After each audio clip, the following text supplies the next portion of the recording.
2 of Relay Hype Week. Excited to see you all today. Yes, to answer the question, yes, I did, of course, create a Spotify playlist. What am I without that? Thanks for joining us for the hype. We are going to dive into day 2. I know some of you I know, but to introduce myself, my name is Dillon Spencer. I am your National Director for College and Youth Engagement here at the Society. I'm excited to be kicking off the call today as we kick off, relay hype. We started yesterday, the year of the team captain. To tell my story as we dive in, similar to Brian, started as a middle school Relay for Life volunteer. We go back and forth that each of us we are only one is older by a few months. We're going to hold to that. But started as a middle school volunteer with Relay for Life and grew through the experience. I always say and contribute everything of who I am and what I have learned is because of my journey through Relay for Life. Now, as in March, we'll be celebrating 10 years here on staff. But you'll see here in the pictures some of the great work here in our college and youth programs. And I had to give a little throwback to one of my first years when I was a team captain in 2010. We're not going to talk about my looks or any of that in that photo, but throwing it back to, just the importance, which really was being that team captain as a high schooler, getting the opportunity to spend that time with my closest friends, walking around a track, doing all of the ridiculous things on the entertainment schedule that just makes relay. And that is what has grown me. I appreciate all of my memories of having great staff partners that trained me to be a team captain, trained me in being a committee member, being an event co-lead, and then still trained me in my years of being staff here. So excited to be here today with our day 2 of Hype Week. As a reminder, please throw in the chat, participate in our conversations. We will be giving away another 2 of those Relay for Life sign packs today at the end of the call. So please be participating, and we hope you are as excited as we are to continue day 2 as we celebrate our hype and year of the team captain. I'm going to pass it over to 2 of your strategic directors to kick it off and introduce themselves. Awesome. Thanks, Dillon, and congrats on 10 years. Lots of love in the chat for you. So hi, everyone. I am Amy Nolan. I am one of the strategic directors for community fundraising in the Northeast region. Very excited to be here today. I started at the American Cancer Society as a Relay staff partner, as many of us do, in 2010. And as soon as I started, I was lucky enough to be staffing the Relay in my hometown. So as soon as I joined, I immediately signed up as a team captain for my local Relay. And of course, immediately started recruiting all of my family to join my team, because that's what we do, right? So when we all started relaying in 2010, we started in memory of my dad, who we lost to cancer in 2006. So that's kind of where we started. Over the years, of course, like so many, our reasons to relay have expanded, for many family members, friends, including myself, in the last couple of years. So to this day, I am still a team captain of my hometown relay. I am on the committee of my hometown relay, and very excited to be celebrating 15 years with the American Cancer Society next month. I love it. Hi, everybody. My name is Amanda Darling-Thompson, also known as ADT. I am the Strategic Director for Community Fundraising in the Southeast region, as well as for the centralized community fundraising team, which spans across the entire country.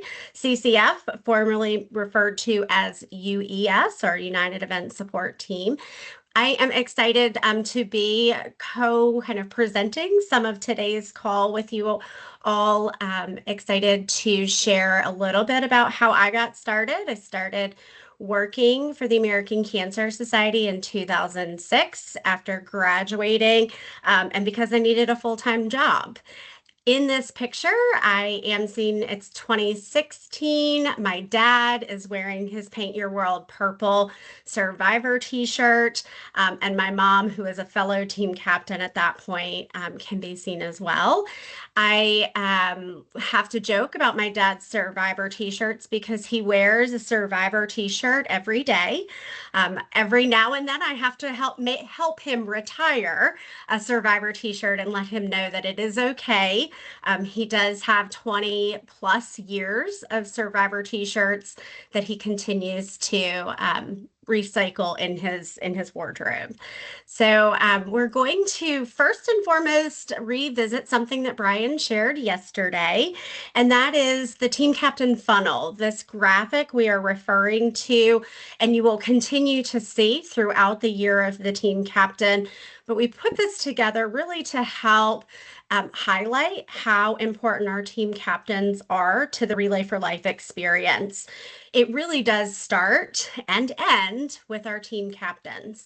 We know that our team captains are the ones that are helping to bring a group of people, their team, to fundraise for the American Cancer Society. But truthfully, they are bringing their entire network when they come with them. It is not just the team members that are active on their team, but it is a full network of cancer survivors, of caregivers, of different organizations that they may be involved in, of potential companies that we have not yet partnered with. And truthfully, they are the pipeline for new event leadership team members. And so when we say it starts and ends with our team captains, this is why we're spending this dedicated time really talking about how to recruit them and how to do it well. We know that everything that we strive to do in increasing our overall event experience comes back to the people and comes back to our team captains. So first, and remember what Dillon shared about engagement. First, we want to pose a quick question for you about what your first step in building a recruitment plan is. So take a few seconds, think about your first step, pop it in the chat. And we're going to take you through a couple of tips, maybe some reminders. You may also be brand new to Relay for Life, and you may not have built your recruitment plan yet for the 2025 season. I don't anticipate that for some of us on the line who've been with Relay and been with the American Cancer Society for an extended period of time, that this information is going to be new or earth-shattering. But we're still excited to be able to bring a fresh perspective for recruiting team captains your way. So Dillon, you can go to the next slide. And when we're talking about team captain recruitment, ultimately we know that it's a numbers game. The more people you meet, the more people you talk to, the more teams you stand to recruit. That really is what recruiting is. It's conversations. Where meeting more people is going to get us to build and recruit larger teams. You can go to the next slide. So we want to do this by building an extensive prospect list. And first and foremost, we can't lose sight of our existing teams, our teams that participated in prior years. And so whether we are looking to recruit those new teams or simply retain our former teams, we are really utilizing our existing knowledge base, our last year's fundraisers, knowing whether or not they're coming back, whether or not they've identified a successor to be the team captain, if they're branching off into multiple teams, or even if they can simply open the doors to new teams. And ultimately, Dillon, next slide, we want to recognize that prospects are all around us. So individually, if you are at the center of this, you can recognize that prospects are all around you. But you should also know that this is the collective you. So whether the you is you individually as an ACS staff partner, and these are your prospects, or if the you is you working through your volunteers. And this opportunity to help them recognize and to coach them to recognizing the sheer number of prospects that are all around us individually. Meeting with them, talking with them, engaging them in conversations about their prospects and who they know, which is on the next slide, is really how we're going to build that prospect list for it to be an extensive list. So Dillon, you can go to the next slide. So the more prospects that we engage, the deeper below the surface we'll be able to go in building out that extensive prospect list. Okay, next slide. And then you may recognize this graphic. In fact, I hope all of you recognize this graphic.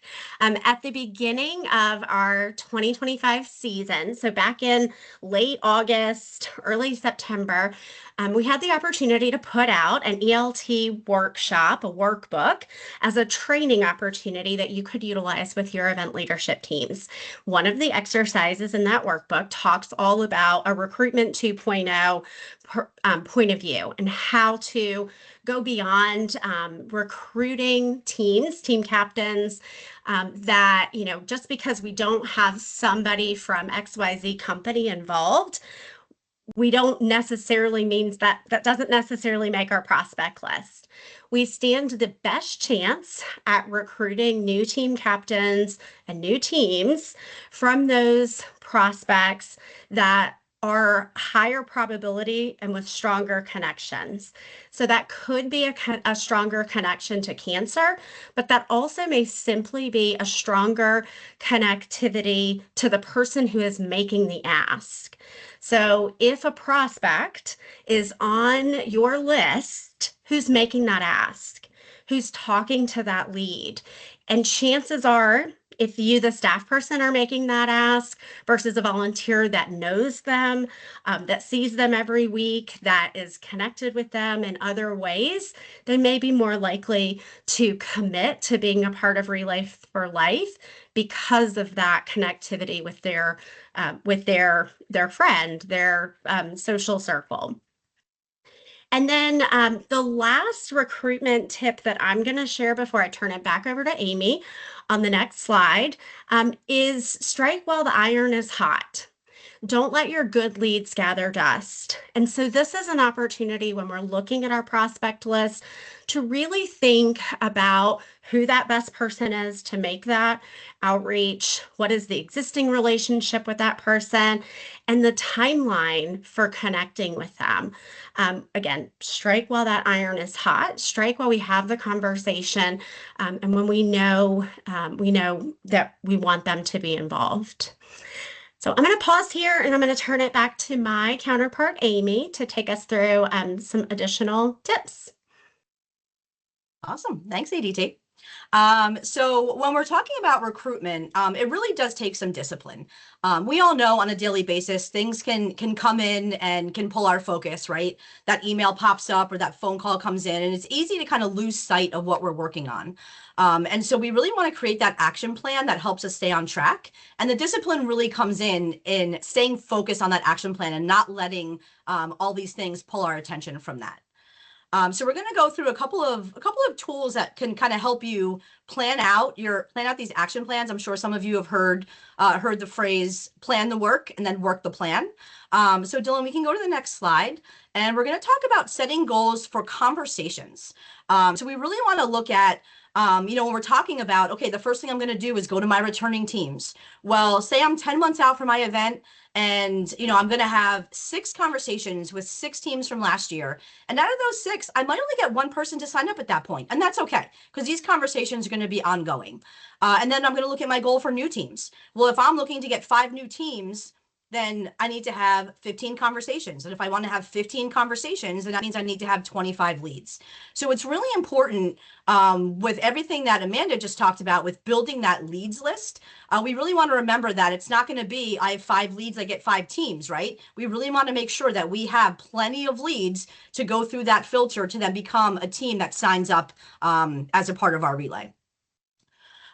So we can go to the next slide, Dillon. The next slide is going to talk about actually using last year's data. We really want you to use your own event data because we don't want to just throw numbers at you that don't make sense for your events, right? So we want you to look at your data from last year. So how many months out from your event, how many teams were signing up? So did I have 3 teams sign up at 9 months out? Did I have another 7 teams sign up at 5 months out?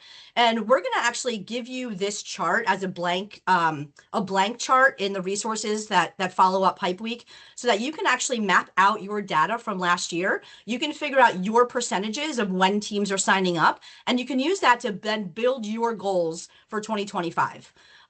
So last year you had 50 teams and this is when they came in. Well, if your goal this year is 60 teams, how do we use these percentages to say, to show you how many teams you need to recruit each month to get to that goal? So a couple things we want to point out here. Number one, we want to look at how your recruitment is falling. So like, is your recruitment really heavy in certain months? And is it maybe not so much happening in other months? So we really want to make sure that we're kind of looking at that. We want to try to look at how can we balance out our goals moving into the new year to have a more balanced recruitment. Another thing we want to highlight, if you'll notice, we have a few of the lines that are in bold. And these are some of the benchmarks that we really pulled from Relay data to say, these are the benchmarks we know if we hit these benchmarks in these different months, that we're really on track with our team captain recruitment. So at 7 months out, our goal, our benchmark is to be at 25% of our teams registered. At 5 months out, our goal is to be at 50%. And at 2 months out, our goal is to be at 75%. So we really want those to be the 3 key benchmarks as you're looking at your data and planning out your goals. Those are the 3 key benchmarks we really want to hit. And when you plan out when you look at your teams from last year and lay them out in this chart, if you find that we're not hitting those benchmarks, then when you're setting your goals for 2025, you may want to make some adjustments to try to get closer to those benchmarks as much as you can. So this is now the monthly goals. So now we're going to break that down even further on the next slide, and we're going to look at weekly goals.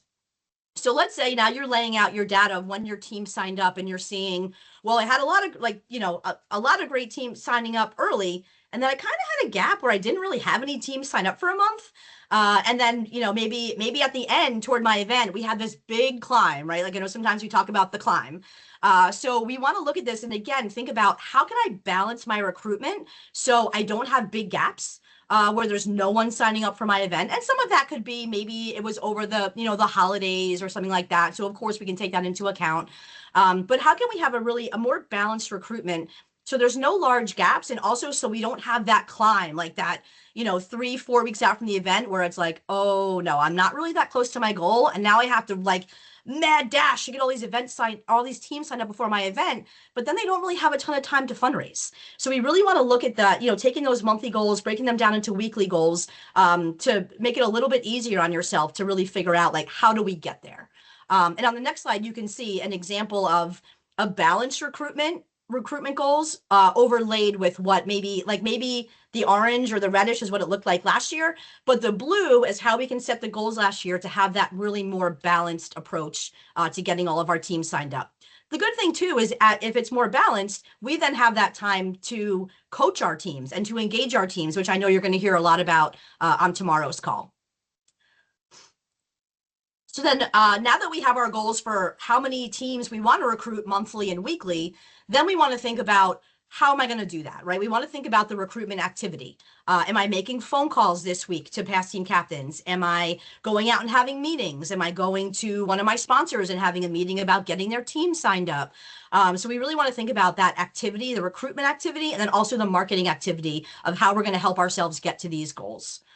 So I'm going to actually pass it back to Amanda, and she's going to talk a little bit more about those activities.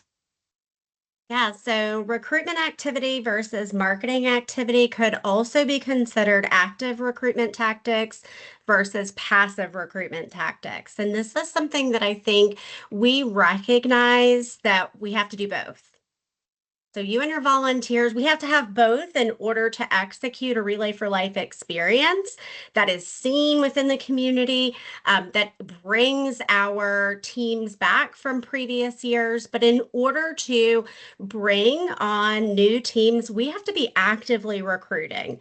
And so we have to do things, or our volunteers, if you are a part of the CCF team, you are coaching your volunteers to do these active recruitment tactics, bringing your laptop to your sponsor's business to get them registered as a team captain and their team members versus just sending them a postcard in the mail with a QR code.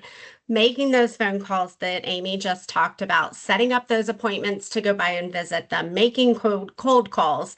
Maybe it's running lead campaigns and immediately following up on those leads with those personal phone calls to convert, as opposed to just posting on social media, even if we boost that post or that campaign.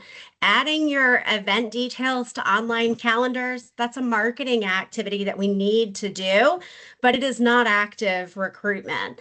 It is there in passive format. Again, something that we need to do and we want to see, our volunteers want to see us publicize and share when the date of the event is and to actively engage. But if we're not doing some of those recruitment tactics, we're never going to be able to be successful in bringing those new teams on board with us. So we have to do both. Dillon, next slide.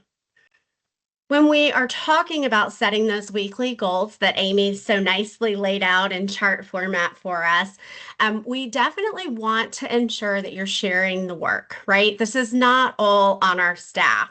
This is why we have event leadership teams, and our ELTs sometimes have subcommittees that own the work and really drive to both recruit to those recruitment goals that leads to those ELT members.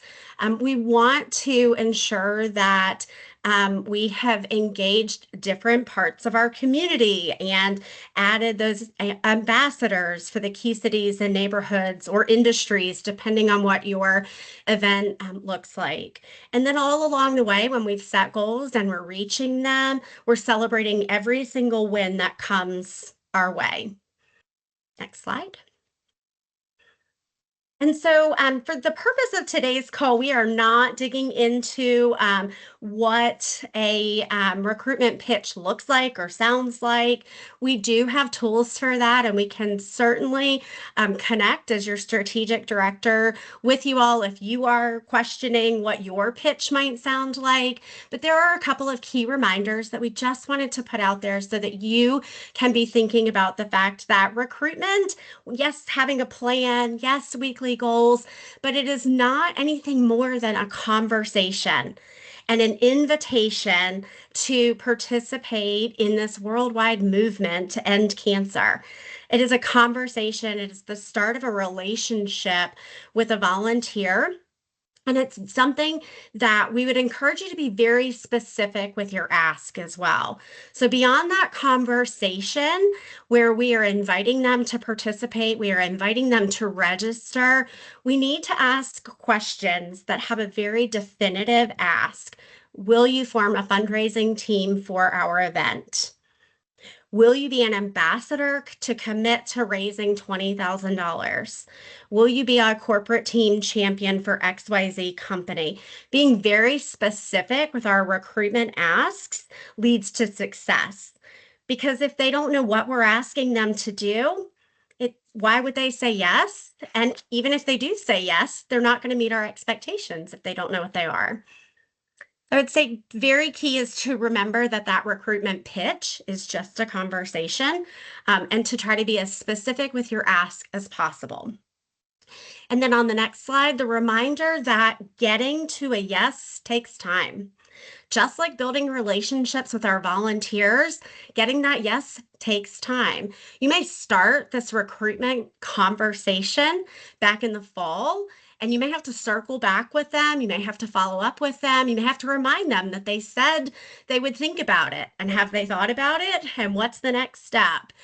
It may actually be January or February before they're ready to register online and actually say yes to creating that fundraising team.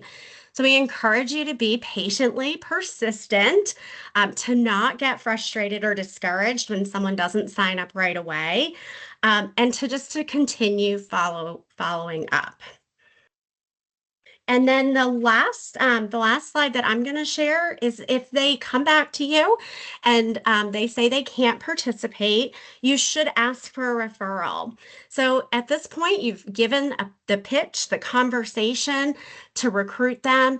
Ask them if they know of someone else who might want to form a relay team or to be a part of Relay for Life, other colleagues at their company that may want to engage with us, or if there's someone else that they would recommend that you speak to.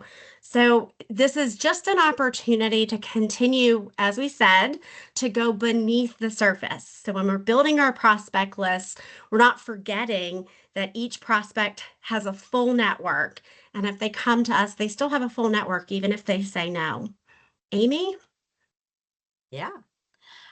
So we know we had some great information in the chat before in terms of where you start when you're developing a recruitment plan. But now we want to hear from you in terms of what is your go-to recruitment strategy? What is working for you? What has worked in the past? So we really want to keep that conversation going in the chat and sharing those ideas. If you have an idea that's worked and you have a resource that goes along with it, pop it in the chat. We definitely want to continue that conversation. And now we're really excited to introduce our first guest speaker to the call. So today we have with us Jackie Leach Pierce, who is our Strategic Director for Diversity, Equity, and Inclusion from the Southeast region.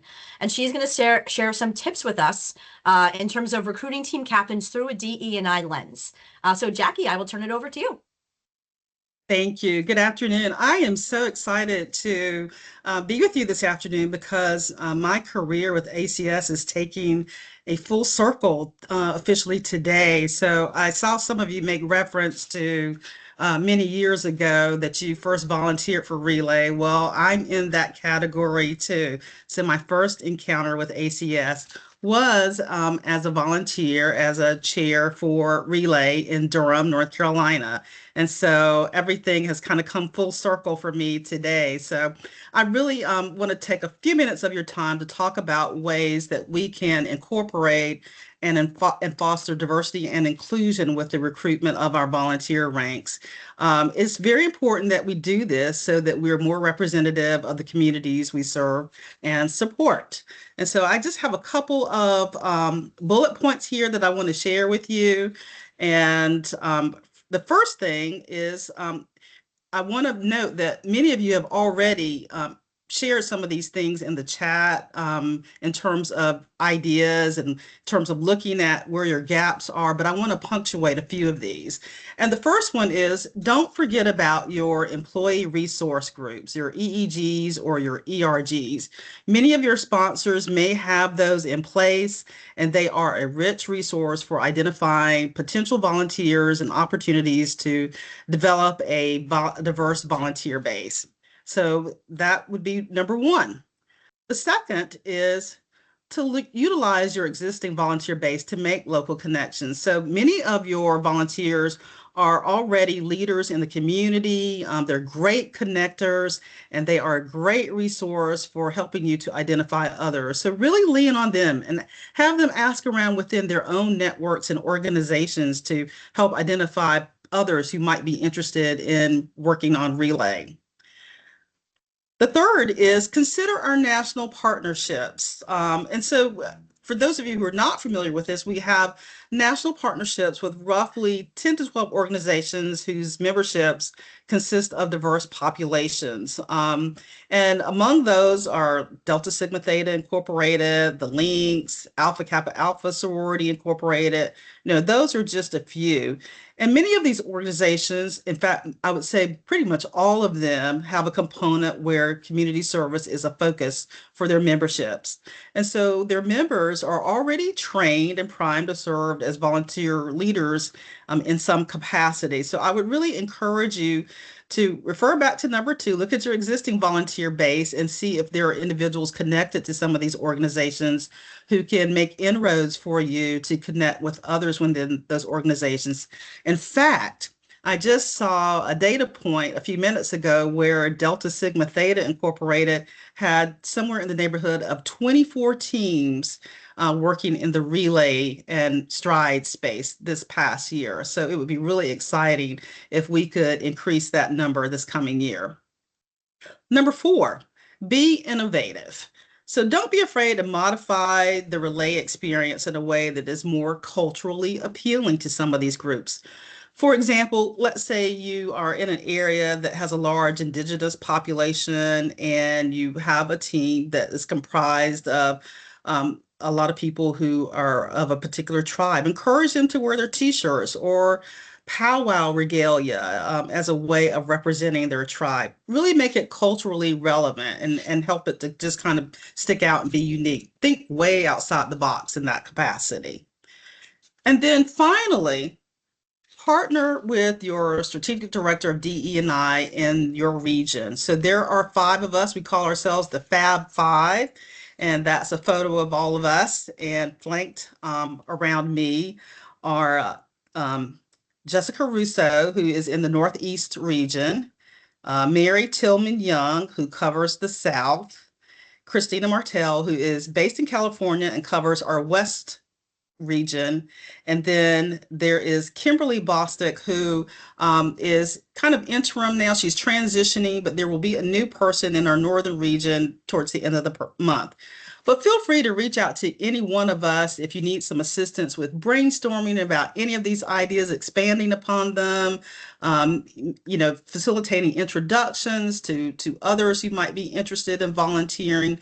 We are a resource for you, and we're there to enhance the good work that you're already doing in your respective areas. And so with that, I'm not sure who I'm turning it over to, but if there are any questions, I'm happy to entertain those as well. Thanks, Jackie. I'll take You're it from welcome. here. I appreciate your willingness to join us and for you to share some tips by Jackie. Love it. That might be our new thing. We might have tips by Jackie.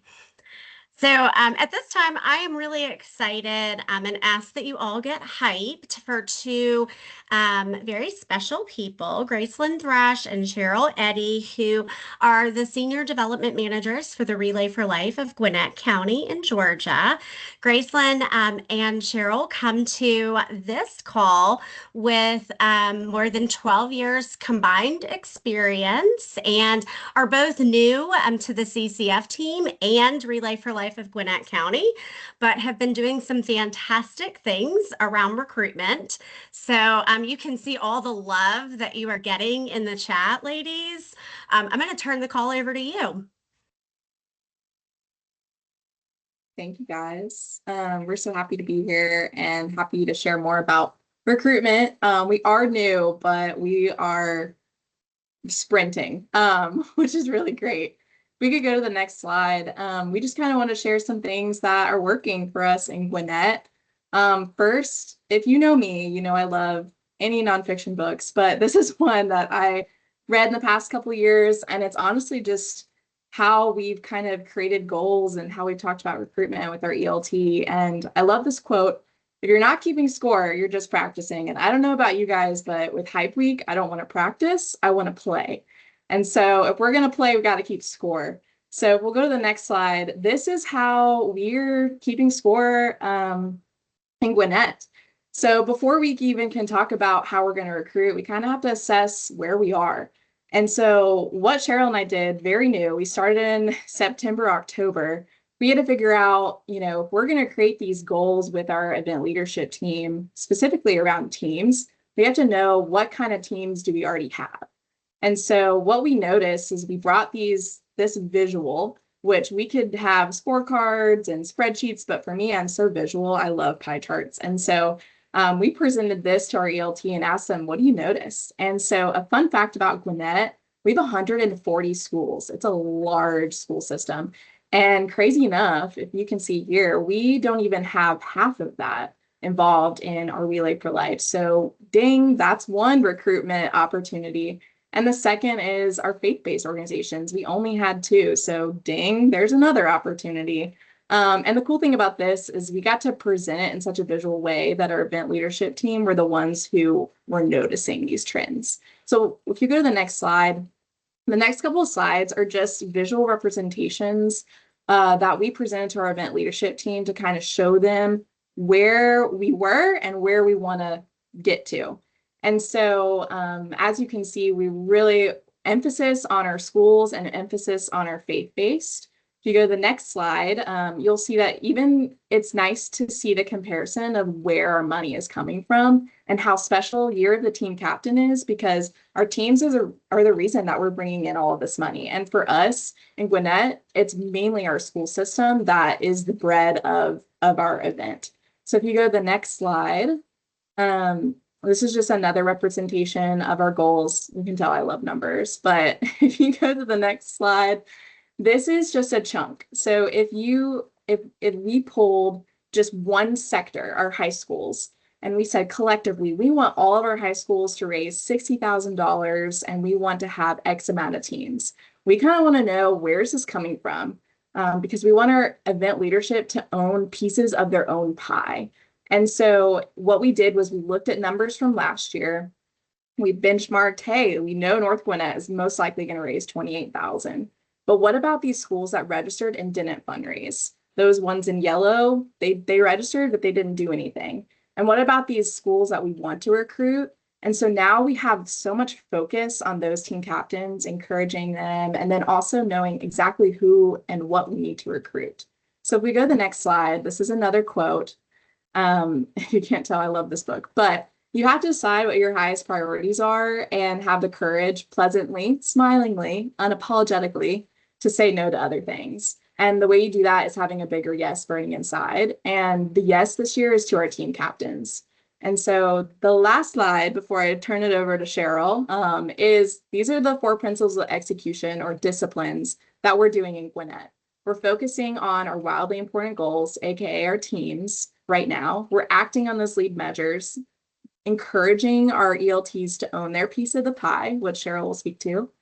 Keeping a compelling scoreboard, so making sure they have those scorecards, they have those team breakdowns, and we're keeping track of our metrics, specifically on the categories of teams that we have, and then creating a cadence of accountability. So obviously we have our monthly ELT meetings, but also having some sort of action plan or focus area for them, excuse me. Now I'm going to turn it to Cheryl. She'll talk about our unique structure that we've created. So we created a team coach model out of our ELTs because, like Gracelyn said, we don't want to participate. We want to go after the medals.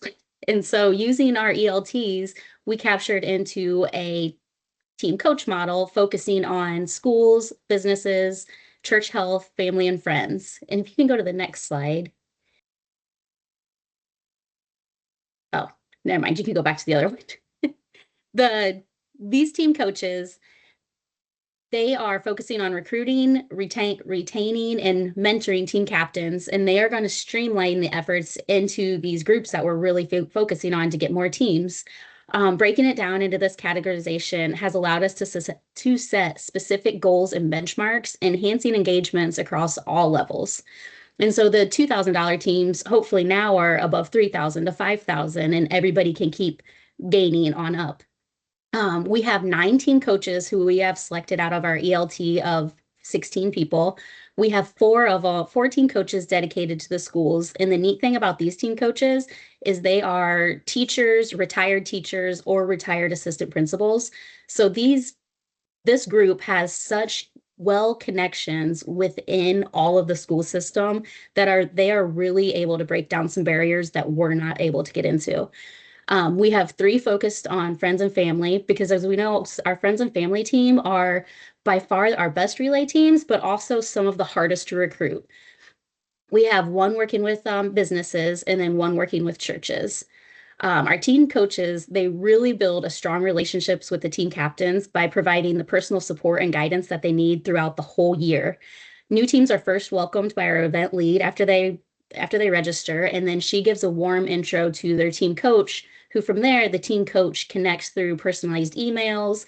They make phone calls. Some of them stop in person, and they all fit what works best for them. One of our team coaches has even created a set of email templates for various engagement scenarios, and they are able to streamline out tons of different communication avenues for them. Some of our wins that we've seen from this model is we have 12 new school teams. We've exceeded our elementary goal. Our elementary teams are crushing it. We have 1 new church team, and our year-over-year growth for total number of teams is increasing. In this new year, we've introduced this. Another thing we've introduced is bringing back team captain meetings. And so our team coaches are there to foster our team captains during these meetings, because Gwinnett's a big relay. I would be very intimidated if I walked in there and sat beside someone who's raising 75,000 and my team's raising 2,000. So to kind of ease the fear, these team coaches are there to provide a warm welcoming, their approachable presence. They're there to guide and support them any way they need. And it's easier to walk into a room when you can put a face to a name rather than just walking into a group. So that's what our team coaches are doing a really great job with engaging our team captains. And then if you can go to the next email or the next page, our favorite thing we do like is visuals. We are definitely a visual learning team as our group. So we send out weekly emails, and on this weekly email is the scorecard, and it is there to keep everybody on track. We highlight recent wins, areas that are needing attention, upcoming dates, and action items. So it's really great to see the numbers increase, and our ELT really appreciates the gap to goal, because we all know April is coming very soon. So we really have a big gap to goal to close, and presenting this to where they can see it is really making them sprint as well, and really making us grind. This scorecard provides a visual snapshot of progress, and it is a great tool to also celebrate all the successes that they are having. Because even though we still have gaps, we have lots to celebrate and lots to be proud of from our team coaches. They found this tool very, very invaluable, and the model is still evolving, but this team is so open and eager to embrace everything we're throwing at them that we're really excited to see where they end up. Now I think I'm passing it to Amy. Yes, thank you. Thank you, Gracelyn and Cheryl. That was awesome. I also love numbers and pie charts, so that was very enjoyable for me. So thank you so much. Lots of great stuff. We can't wait to see how you guys do this year. It's going to be amazing. So I'm excited to introduce, we had scheduled Nancy Valdez, who is a senior development manager for the Relay for Life of the Salinas Valley, who do some very unique things and get a lot of businesses involved. So unfortunately, Nancy did have sort of a last minute conflict, but we do have another special guest who is going to present on her behalf. So I'm excited and hyped to welcome Morvant, who is one of our strategic director counterparts. So I will turn it over to Ro. Yeah. Hi, everyone. I am so excited to be here with you all. Hyped, you could say, even to be here and talking about Relay. I, too, have been with the American Cancer Society for 5 years and started as a Relay staff in Louisiana. Saw Kristen Franks. Shout out to her. She has one of my former events. And so it's a great time. Relay, I bleed purple. We all do. And it's a special event. And I'm excited to be able to talk to you all about Nancy's event and the success that she has had. And so a part of that, I want to start kind of with a double click, and I was so excited to hear the Gwinnett team talk a little bit about this, but it all starts with her volunteer leadership. So where Nancy has really seen success is strategically plotting out what volunteers she needs where. So I love, whenever you've got an idea to, you need schools involved, let's go after people who used to work or are currently working in the school system. It just makes sense. So as you were thinking about your team recruitment, this is what Nancy has done, right? She has said, okay, I learned a lot about Salinas, California, not being from California. It's a really large farming community. So while the city itself is relatively small in the grand scheme of things, a population of about 160,000 people, their event is raising over $600,000 because of the way that Nancy has targeted specific industry and specifically recruiting team captains and volunteers that can help her bring in the industry that surrounds this relatively small town. So that being said, because of the way that she has positioned her volunteers, because of the way that she positioned her volunteers and gave them a vision and a drive to really grow their fundraising, she was able to see a total of 48,000 new team members and a significant growth of over $100,000 year over year. And so whenever you're considering these things, really, one, I'll say this about Nancy, she dreams big. So do not underestimate yourself. You know, you look at a small town, small downtown, like the pictures that are here, and this may look similar to your city or your town where you're executing a relay. And I challenge you to not limit yourself within the bounds of what you think your city can do, because of with a strategic plan and working with your strategic directors, working with your managers, working with your volunteers, and having that list to go out and truly recruit for what you are wanting to make your vision happen. That's where the magic happens. And so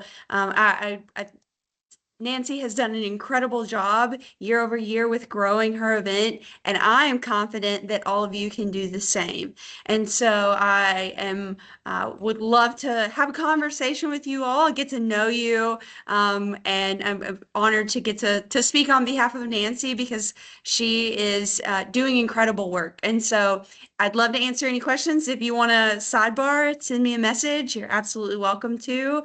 But in the meantime, I will pass it over to Dillon. All right. Thank you, Ro. Thank you, Nancy, for everything that you are doing. Apologize there. Okay, I'm back. This has been great. Thank you to all of our speakers, ADT and Amy, for leading our call. Oh, Holly, we are not done yet. Don't you worry, no music yet. We are not done. I am just doing the next segment and then passing it off again. So don't leave us yet. But excited to hear all of our guest speakers. Love, of course, in my realm, love hearing all of this school engagement. We know, I'm going to preach forever. There's our future of our organization, and what we do is in our students. So love hearing all of our speakers, all of the work today. So thank you. I'm going to do two small things in my role today. First off, we've mentioned it a couple times. There is a landing page that we are putting all of the resources that we are talking about throughout Hype Week. So everything is on the same page. The call recordings will be there. Anything we talk about is getting put there, and it is for our volunteers as well first, because we know we are volunteer first here in Relay for Life. We do nothing, we are nothing without our volunteers. Brian, thank you for putting it. The link has just been added to the chat. I appreciate it because I've got too many screens up. This is why we're a great partnership together. So again, the link is there. As another reminder, thank you, ADT. The coloring contest, those entries are due by tomorrow's call to ADT. So you still have some time. Everybody deserves a good couple minutes of coloring, so take advantage of that as we continue our Hype Week.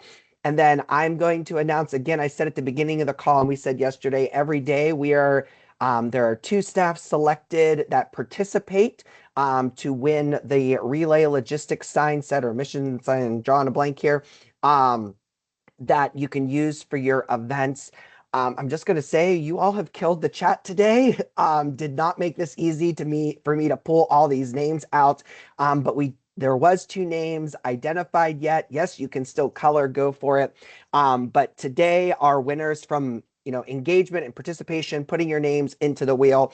The first one was Joan Sterling. So you are one of the winners today. And the other one, I may mess up your last name, apologies, is Allie Schmitz. So Joan and Allie, you are our winners today for our sign kits. Thank you. And thank you everybody for all of the hype and everything that you have done. We will get in contact with you to get you those sets so you can utilize them. Of course, to anybody that uses these, we definitely want to see pictures of them. Relay event day. So I'm going to turn it over to our last speaker. So please keep that hype going. For our last speaker, we are so thankful that she was able to join us So I'm going to introduce you. Gwen Loveless is joining us. She is the event co-lead of the Relay for Life of Greater Lynchburg. She is joining us to wrap up our Hype Week of Day 2. So Gwen, we will get you on and turn it over to you to close us out today. So please, everybody, give Gwen some love. Hi, thank you for having me. I'm Gwen Loveless. My story starts in October of 2001. I was diagnosed with Hodgkin's lymphoma and began chemo and then radiation. And during the last week of my radiation is when our event was in Lynchburg, Virginia that year. And my friends rallied around and we formed a team and we went and I did some laps and I slept in a lounge chair and just had a great time, felt very loved and appreciated and sort of a success because I was there and cancer-free technically. So they sent out emails or whatever to all the participants to come to a meeting. Well, I thought it was a wrap-up meeting for that event. Well, it was a recruitment meeting for basically what is now the ELT. Sorry, I got a cat that's gonna come get on camera. So that was June of 2002. I went to the event about August. We attended the recruitment meeting, and 2003 was my first year as a team captain. And during those early years, I came in contact with some other folks that were battling different types of cancers, and we rallied together and became a team that raised $25,000. And for many years, I've been the top raising team, or I've been the top raising participant. From that, it has led to me doing multitudes of things. I was a retention chair. I've done a fundraising chair. I've been co-chair, chair again. Served on various boards in the area, regional, Virginia. We had some different boards back 10 years ago or whatever that I was on, and just got on the national board for projects. So I'm excited about that. It's a new experience for me. I kind of always joked that I'd do anything for Relay because there's some things I've done that I won't repeat, but hey, I got a buck out of people and went to a good cause. And I also joke that I work to support my Relay habit, which in this case sometimes means volunteering at our local conference center for concerts and selling beer and taking my tips and donating them, or I work for a catering company doing weddings and I donate that money to my Relay. So I work for my Relay habit, which is a great thing. It's my passion. It's my love affair. It's my significant other. But without a cure for Hodgkin's, I couldn't do any of this. I couldn't be here today. I couldn't talk to you all, couldn't share all my experiences in Relay. So to narrow this down, it all started 24 years ago when I was invited to attend Relay, and then I was asked to be a team captain, and excuse me, and that was truly the start of my Relay for Life career. Forming a team gave me the power to make a difference. Every person I got to join a team, every sponsor that I secured, every single donation that I received, or I indirectly helped someone else receive, fueled me to want to do more. And every person that I met in those years also needed to form a team, and they've become dear friends. And I see these people in my community, a lot of them are still on the committees, a lot of them are still team captains. So I have been very blessed with some great friendships. I tell people that I truly feel that I was diagnosed with cancer for a reason, and that reason was to bleed purple and to share the mission of the American Cancer Society and Relay for Life. Why else would anyone, or, why me? But that's my reason. I just wanted to thank all of you all for being on this call today. Without each of you, our ELTs, our team captains, our team members, our survivors, we would not receive the support that we need to feel fulfilled in our endeavor with the American Cancer Society. Your dedication is truly a gift to us, to anybody that participates in Relay for Life. You all spend hours training, supporting, attending events. To me, it's all above and beyond what is required of a job.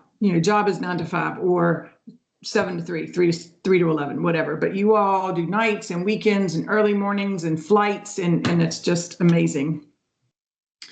So I'm truly blessed to have met and worked with some of you all, and I'm excited to hopefully meet and work with those that I haven't yet, because you are wonderful, patient, creative, and inspiring people. To wrap this up, we need team captains for everything in Relay, and I love that we're considering 2025 the year of the team captain. But truthfully, our team captains aren't successful without the resourcing and coaching that you all provide. So thank you for inviting me to be a small part of Hype Week, and here's to a great 2025. Thank you. Thank you, Gwen. Thank you for ending our call today. We appreciate you and appreciate all that you have done as we work to end cancer as we know it.